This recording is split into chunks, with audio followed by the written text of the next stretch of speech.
سلام همراهان عزیز، امیدوارم حال دلتون خوب باشه. ممنون میشم منو سابسکرایب کنید، این ویدیو رو لایک کنید. بریم با هم به حکایت امروز گوش بدیم. رازهایی از رزق حلال که مرد فقیر را به اوج ثروت رساند. در روز و روزگاری که ایمان و اعتقاد مردم به سختی سنگ و به صلابت کوه بود، مرد فقیری از زور بیکاری زن و بچه را گذاشت و به ولایت غربت رفت. فرجی در کارش پیدا بشود و با یافتن شغلی آبرومند سر و سامانی به زندگی خود و خانواده‌اش بدهد.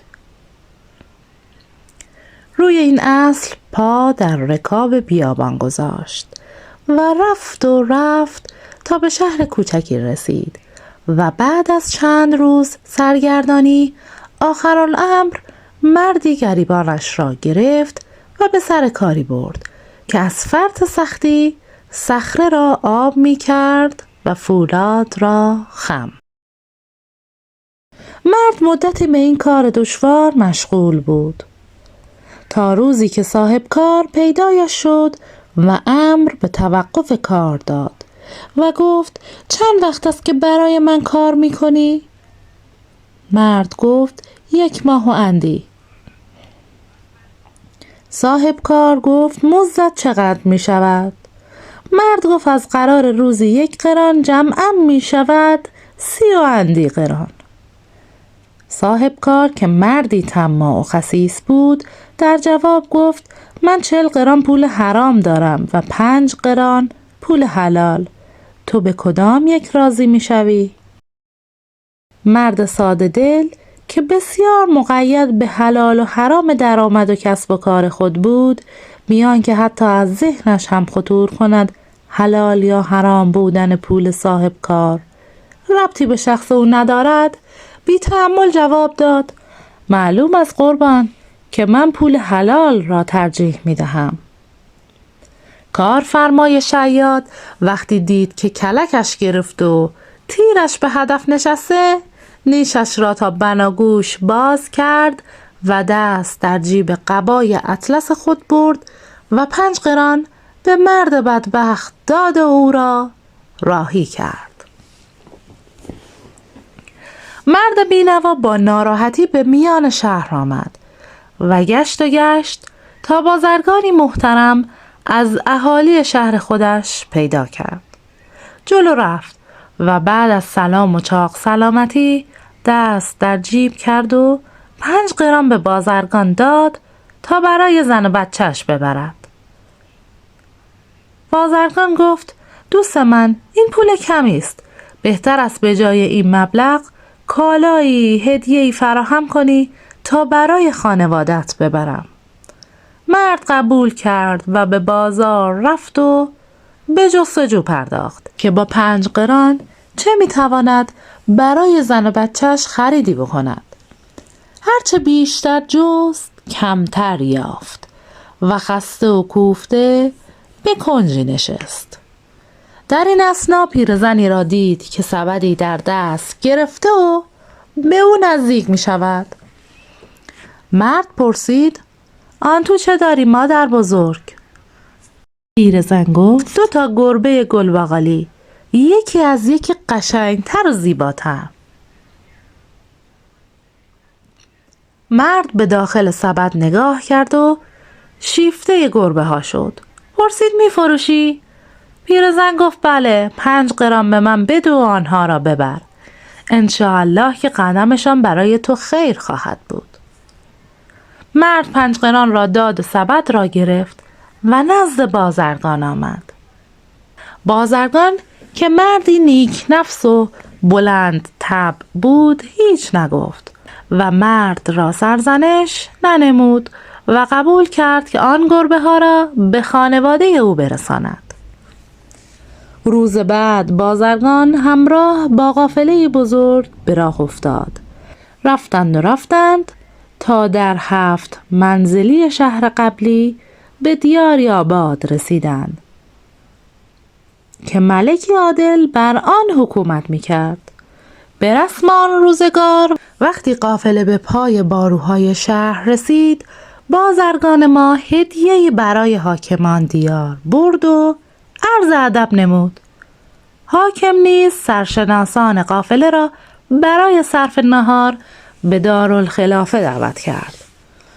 مهمانان وقتی به سرای حاکم رسیدند، مأموران بسیاری را در حالی که هر یک چماقی در یک دست و زنگوله‌ای در دست دیگر داشتند دیدند.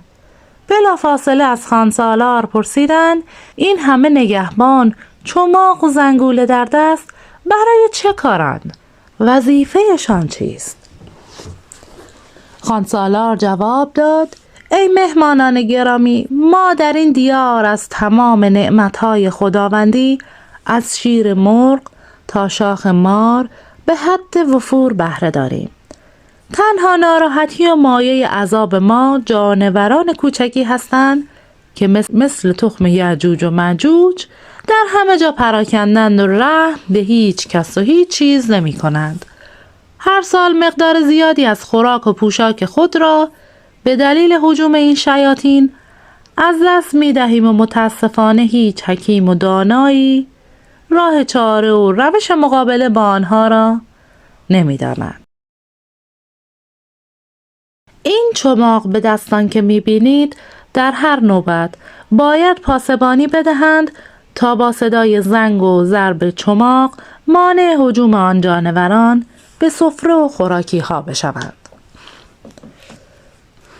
بازرگان و همراهانش با تعجب و حیرت بسیار تقاضا کردند که اجازه فرمایید تا آن جانوران را با چشم خود ببینیم. به محض این که صدای زنگ و چماق خوابید، آن جانوران موذی که چیزی جز موش نبودند از هر کنج سوراخی ظاهر شدند.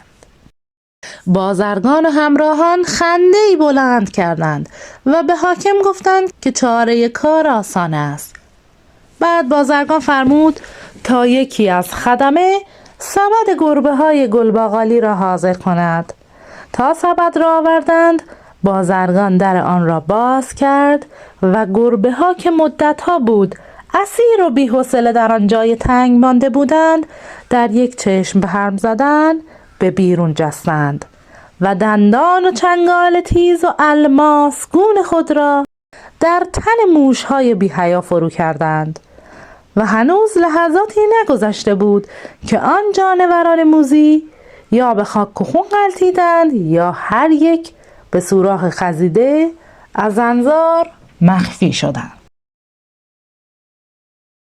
حاکم و دیگر درباریان انگشت حیرت به دهان مانده و شکر خدا به جا آوردند و به بازرگان گفتند: ای نیک مرد، این بچه شیرها را به ما واگذار، در عوض هر چه بخواهی تقدیمت می‌کنیم. بازرگان جواب داد: حاکم به سلامت باد، این جانوران بچه شیر نیستند و نامشان گربه است و امانت مردک بینوایی است که باید برای خانواده درمانده‌اش ببری. حاکم گفت: 3 کیسه زرت می‌دهم. بازرگان گفت: عرض کردم قربان، امانت مردم است و خیانت در امانت شایسته نیست. خلاصه این که اصرار از حاکم و انکار از بازرگان. در نهایت امر بازرگان در قبال 10 کیسه زر سرخ رایج در تمام مملکت آن عصر گربه ها را به حاکم داد و همراه با همسفران به جانب مقصد روان شد. چون بازرگان به شهر خود رسید، به خانه مرد بینوا رفت و آن کیسه ها را بی کم و کاست به زنش داد تا خرج معاش کند.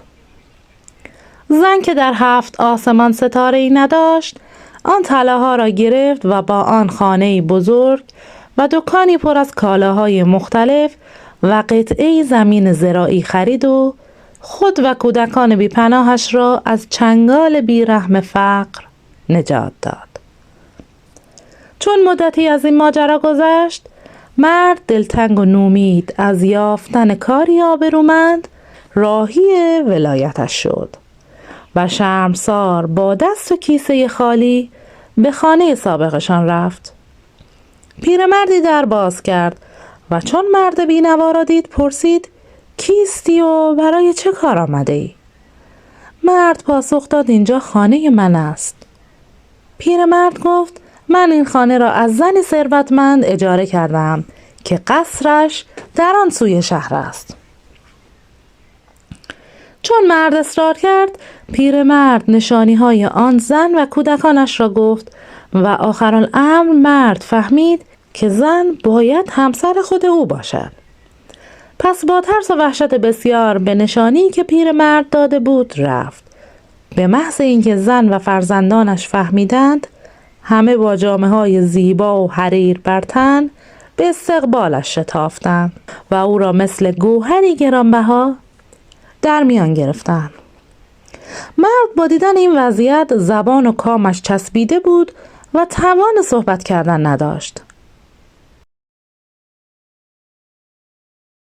اما زن مدام از فلان معامله که سود کلانی داشته از به همان زمین که خریداران فراوان دارد با او صحبت میکرد و میگفت همینک که کاروانی مال و تجاره در راه بلخ است و پس این فردا نیز قافله دیگر همه از آن او در شهر لنگر خواهد انداخت. البته و صد البته این همه را از کوشش ها و رنج ها و مرارت های شوهرش می دانست که رنج غربت برخیش هموار کرد و با کد یمین و عرق جبین خود و خانوادش را از گرداب مرگبار فقر و فلاکت رهانیده است. مرد ناباورانه این همه تجملات را می دید و این همه لاف و گزاف را می شنید و هیچ نمی دانست که این همه تغییر از کجا و به چه دلیل روی داده است. اما هیچ حرفی با زنش نزد و بعد از حمام و خوردن یک غذای مقوی به دیدار همان بازرگان رفت و چگونگی احوالات خود و خانوادش را از او جویا شد. بازرگان هم ماجرای موشها و فروش گربه ها و همه را تعریف کرد و گفت خدا را شکر که اقبالت بلند بود و دوران سختی و تنگ دستیت به سر آمد. مرد روی بازرگان جوانمرد را بوسید و خدا را شکر کرد و به خانه برگشت و اهل و عیالش گفت این نعمت و رحمت تمام و کمال از برکت پول حلال است. پس سالها به خوشی و صفای دل زندگی کردند و جز از مال حلال هیچ نخوردند. خدا روزی حلال نصیب ما بفرماید انشاءالله. ممنون میشم منو سابسکرایب کنید و این ویدیو رو لایک کنید. بریم به داستان امشب گوش بدیم. یک داستان کهن به نام علی بهانه‌گیر. روزگاری در همین شهر خودمان مردی بود که همه به او می گفتند علی بهانه‌گیر. علی بهانه‌گیر 11 تا زن داشت که هر کدام را به یک بهانه‌ای زده بود ناقص کرده بود، طوری که وقتی زنها می‌خواستند بروند حمام پول و پله‌ای می‌دادند به حمامی و حمام را غرق می‌کردند که پیش این و آن خجالت نکشند. از قضا یک روز که زنهای علی بهانه‌گیر می‌خواستند بروند حمام، دختر ترشیده‌ای رفت توی حمام قایم شد که ببیند چه سری در این کار است که زنهای علی بهانه‌گیر از دیگران کناره می‌گیرند و همیشه با هم به حمام می‌روند. وقتی زنها رفتند حمام و مشغول و شستشوی خود شدند، دختر ترشیده از جایی که قایم شده بود آمد بیرون. رفت بین آنها و دید همه ناقصند. یکی گوشش بریده، یکی انگشت ندارد. خلاصه دید تن و بدن هیچ کدامشان بی عیب نیست. دختر گفت چرا شما همتون درب و داغون هستید؟ زنها که دیدند کار از کار گذشته و رازشان برملا شده گفتند علی بهانه‌گیر ما را به این روز انداخته. دختر گفت حالا که او اینقدر بیرحم است لااقل شما یک کاری بکنید که بهانه دستش ندهید. گفتند فایده ندارد، هر کاری بکنیم بالاخره یک بهانه‌ای میگیرد و میافتد به جان ما. دختر دلش به حال آنها سوخت و گفت از بی‌عرضگی خودتان است، بیایید من را براش بگیرید تا انتقام شما را از او بگیرم و بلایی به سرش بیارم که از خجالت نتواند سر بلند کند. بعد نشانی خانه‌اش را داد به آنها و از حمام رفت بیرون. زنهای علی بهانه‌گیر وقتی برگشتند خانه نهار مفصلی درست کردند و سر ظهر سفره انداختند. علی بهانه‌گیر آمد خانه و بیان که سلام علیک کند یا یک کلمه حرف بزند رفت نشست سر سفره. اما همین که مزه غذا را چشید بشقاب را ورداشت انداخت وسط سفره و خودش را عقب کشید و بق کرد. زنها که جرأت حرف زدن نداشتند با ترس و لرز جلوش دست به سینه ایستادند. علی بهانه‌گیر به حرف در آمد و گفت اگر یک زن خوب داشتم حال روزم بهتر از این بود و مجبور نبودم همیشه غذاهای بیمزه بخورم. زن اولی گفت مشهدی علی، امروز تو حموم دختری رو دیدم که صورتش مثل قرص قمر بی‌درخشید. زن دوم گفت چرا از چشماش نمیگی که از چشم آهو قشنگتر بود؟ زن سوم گفت چرا از لپاش نمیگی که مثل سیب سرخ بود؟ زن چهارم گفت چه لب و دندونی داشت. خلاصه زنها اونقدر از دختر تعریف کردند که دل از دست علی بهانه‌گیر رفت و ندیده یک دل نصد دل عاشق دختر شد. زن اول علی بهانه‌گیر وقتی دید آب از لب و لوچه شوهرش را افتاده و معلوم است که دختر میخواد گفت مشهدی علی، راضی هستیم بریم و او رو برات بگیریم؟ علی بهانه‌گیر سری خاروند و گفت راضی که هستم ولی از خرج و برجش میترسم. زن دوم گفت هرچی باشه تو به گردن ما حق داری، من لباساشو میخرم. زن سومم گفت منم طلا و جواهراتشو میدم. زن چهارم گفت کفش و چادرش با من. زن پنجم گفت صندوقچش رو هم من میدم. چه درد سرتان بدهم؟ هر کدام از زنها قبول کردند چیزی بدهند و بساط عقد و عروسی را راه بندازند. زن اول گفت حالا که اینجور شد فقط میماند خرج ملا که آن را هم یک جوری جور میکنیم. و علی بهانه‌گیر را هم شیر کرد و هر دو با هم بلند شدند و رفتند خواستگاری.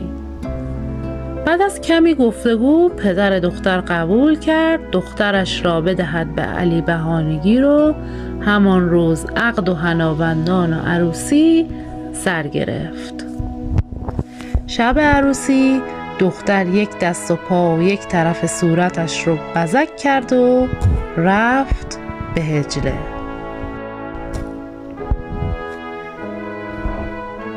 علی بهانه‌گیر صبح که از خواب پا شد و دختر را در روشنایی روز دید با خودش گفت جل الخالق، این دیگر چجور بزک کردن است که این کرده؟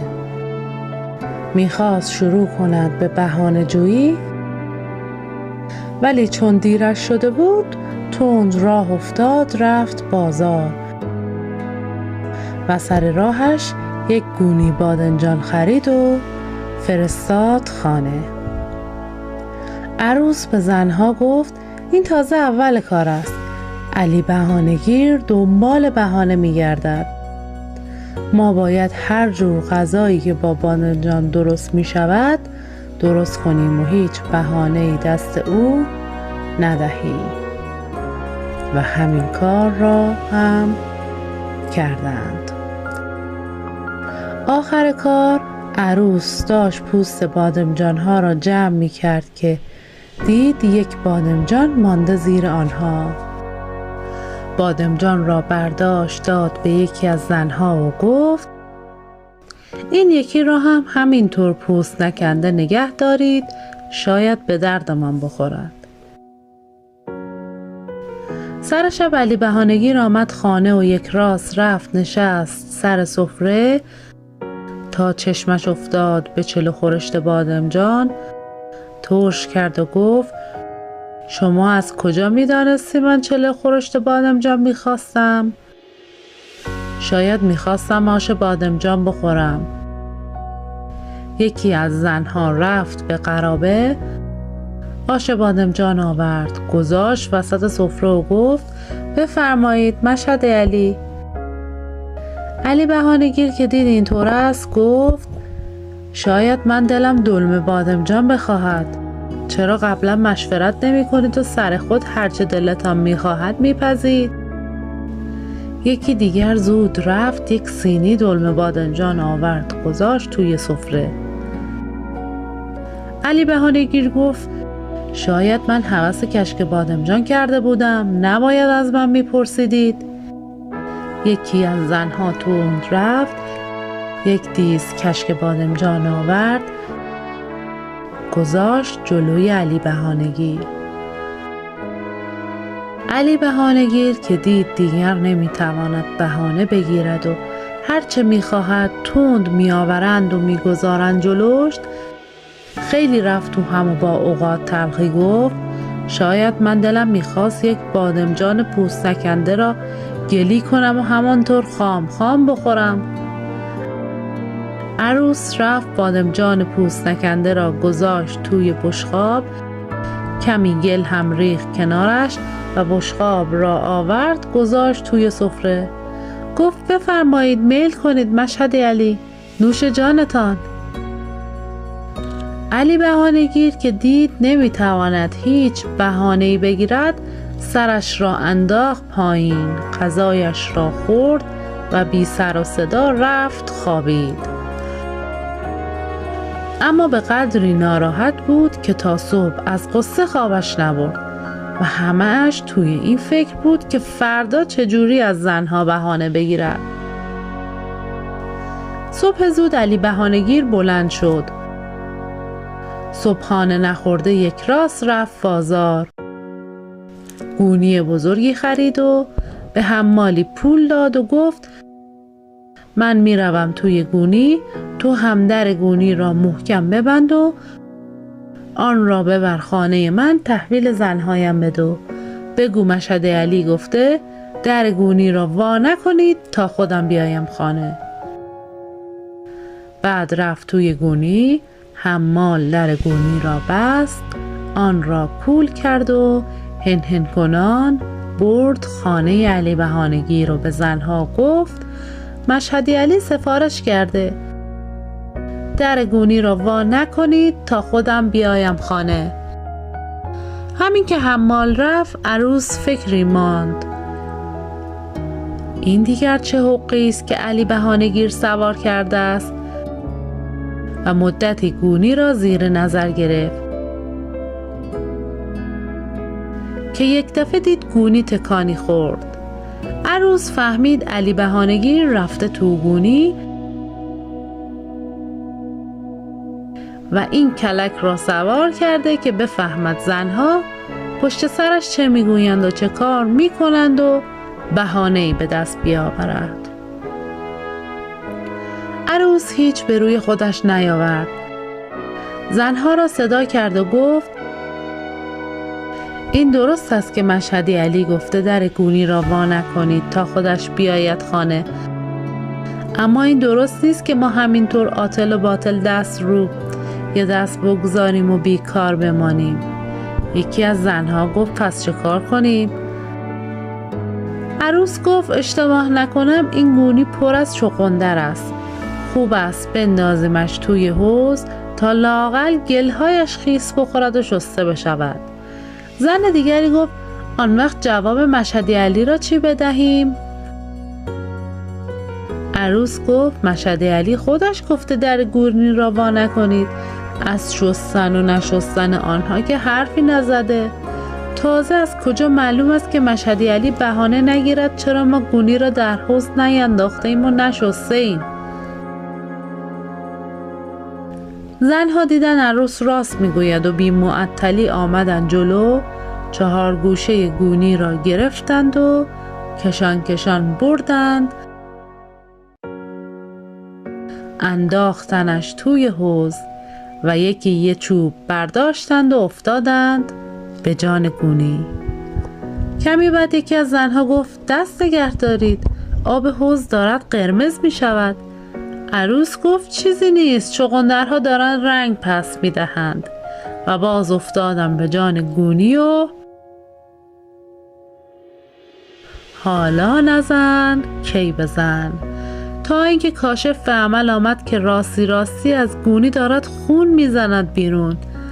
زنها دست پاچه شدند، زود گونی را از حوض کشیدن بیرون، اما هنوز جرأت نمی کردند درش را وا کنند و همینطور دورش ایستاده بودند و با ترس و لرز نگاهش می کردند. عروس هم هیچ به روی خودش نمی آورد که می داند علی بهانه‌گیر توی گونی است. در این موقع صدای ضعیفی با آه و ناله به گوش رسید که در گونی را وا کنید. عروس گفت مشهدی علی گفته در گونی را وا نکنید تا خودم بیایم خانه. صدا آمد زود باشید دارم میمیرم. عروس گفت به ما مربوط نیست، میخواهی بمیر میخواهی نمیر. مشهدی علی سفارش کرده تا خودم نیایم خانه هیچ کس در گونی را وا نکند و ما رو حرف شوهرمان حرف نمی آوریم. صدا آمد من خود مشهدی علی هستم، زود درم بیارید که دارم میمیرم. زنها که تازه فهمیده بودند مطلب از چه قرار است خوشحال شدند، اما از ترسشان زود در گونی را وا کردند و علی بهانه‌گیر را در آوردند. عروس گفت الهی من بمیرم و تو رو به این روز نبینم. مشهدی علی جان چرا رفته بودی تو گونی؟ زنها وقتی دیدن علی بهانه‌گیر جواب ندارد بدهد و از زور درد یک بند ناله می کند، رختهایش را عوض کردند، دست و پایش را گرفتند و بردنش توی اتاق و خواباندنش توی رخت خواب. چند روز بعد حال علی بهانه‌گیر جا آمد و از جا بلند شد برود دنبال کسب و کارش. عروس رفت جلویش را گرفت، روی شکمش دست کشید و گفت گوش شیطان کرد چشم حسود کور، گمانم خبرهایی است. علی بهانه‌گیر پرسید چه خبرهایی؟ عروس جواب داد غلط نکنم حامله شده ای.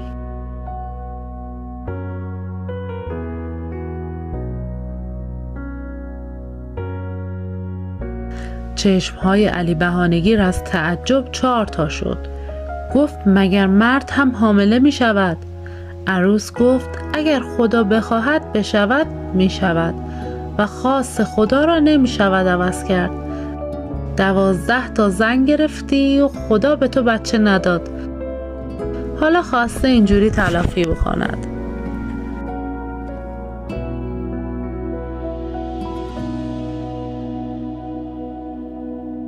علی بهانه‌گیر روی شکم خودش دست کشید و شک برش داشت. چون از بس آن چند روز خورده و خوابیده بود، شکمش یک کم پف کرده بود. عروس گفت: مشهدی علی، سر خود را نیفت بیرون که مردم چشت میزنن. بگی تخت بخواب تا من برم قابله بیارم ببینم قضیه از چه قرار است. عروس علی بهانه‌گیر رو برگردون به رخت خواب و تند رفت پیش زنها. گفت علی بهانه‌گیر گفتم حامله شده. اونم باور کرده و رفته تخت خوابیده که کسی چشمش نزنه. زنها پقی زدن زیر خنده و گفتن چطور چنین چیزی رو باور کرده؟ عروس گفت خودم خرش کردم. هم باور کرده و خیال ورش داشته. میخوام بلایی به سرش بیارم که نتونه تو مردم سر بلند کنه. زنها گفتن هر بلایی به سرش بیاری حقشه. ذلیل مرده با این بهونه‌های تاق و جفتش نگذاشته یه روز خدا آب خوش از گلومون بره پایین. خلاصه چه درد سرتان بدهم. زنها رفتند دور علی بهانه‌گیر را گرفتند و عروس رفت با قابله‌ای ساخت و پاخت کرد و آوردش خانه که علی بهانه‌گیر را معاینه کند و بگوید 4 ماهه حامله است. چند روزی نه و چند روزی نباید از جاش جنب بخورد و دست به سیاه و سفید بزند.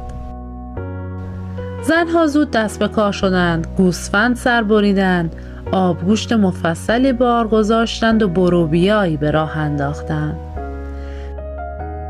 خیلی زود خبر حاملگی علی بهانه‌گیر در شهر پیچید و طولی نکشید که همه فامیل و دوستان دور و نزدیکش دست دسته به طرف خانه او راه افتادند که سرگوشی آب بدهند و ببینند موضوع از چه قرار است. و همین که دیدن قضیه جدی است رفتند و دور علی بهانه‌گیر جمع شدند. پیرمردی از علی بهانه‌گیر پرسید مشهدی علی، خدا بد نده، چه شده؟ علی بهانه‌گیر از خجالت سرخ شد و جوابی نداد. عروس به جای او جواب داد سلامت باشید حاج آقا. امروز معلوم شد مشهدی علی 4 ماهه حامله است. حالا گرفته خوابیده که خدا نکرده هول نکنه و بچه بندازه. همه با تعجب به همدیگه نگاه کردن. یکی پرسید این چه حرفاییه که میزنی؟ مگه مردم حامله میشه؟ عروس گفت اگه خدا بخواد بشود میشود. قابله هم معاینش کرد و هیچ شک و شبهه‌ای تو کار نیست. یکی گفت اگه پسر باشه دیگه نور علی نور میشه. عروس گفت انشالله. زدم و همه کر و کر زدن زیر خنده.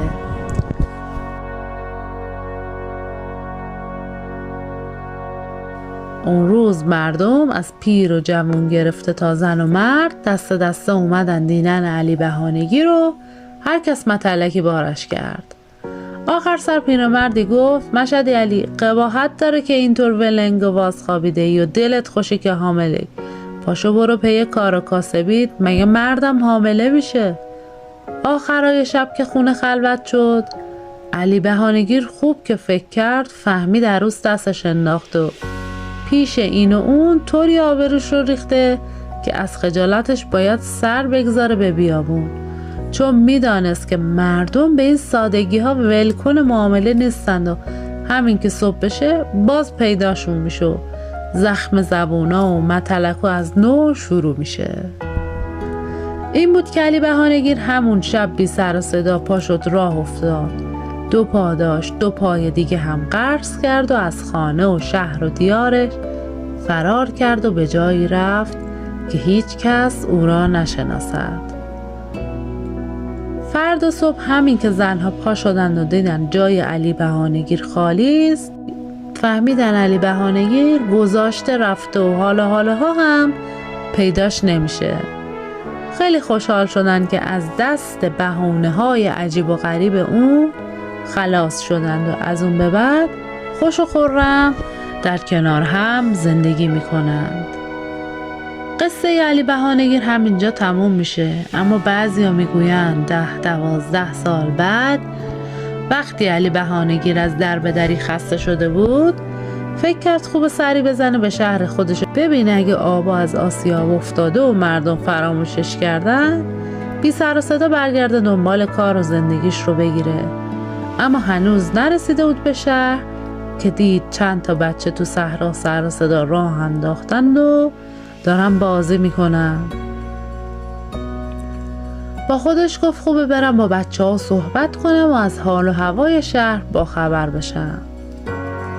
علی بهانه‌گیر با این بهانه به بچه ها نزدیک شد و گفت دارید چیکار میکنید اینجا؟ یکی از بچه ها پسری رو نشون داد و گفت میخوایم بازی کنیم، اما یکی مرتب بهونه میگیره و نمیگذاره بازیمون را بیفته. علی بهانه‌گیر گفت آهای پسر بیا اینجا ببینم چرا اینقدر بهونه میگیری و نمیذاری بقیه بازی کنن. پسر جواب داد دست خودم نیست، من پسر علی بهانه‌گیرم. علی بهانه‌گیر گفت چرا پرت و پلا میگی؟ علی بهانه‌گیر دیگه چه کسیه؟ پسر جواب داد بابای منه. 12 سال پیش منو زایید و ول کرد، از این شهر رفت و برنگشت. علی بهانه‌گیر که اینطور دید دیگه نرفت جلوتر، از همونجا راهشو کج کرد و برگشت و تا زنده بود برنگشت به شهر خودش. رفتیم بالا آرد بود، اومدیم پایین ماس بود، قصه ما راست بود. خیلی ممنون که تا این لحظه همراه ما بودید. ممنون میشم منو سابسکرایب کنید و این ویدیو رو لایک کنید. شبتون بخیر.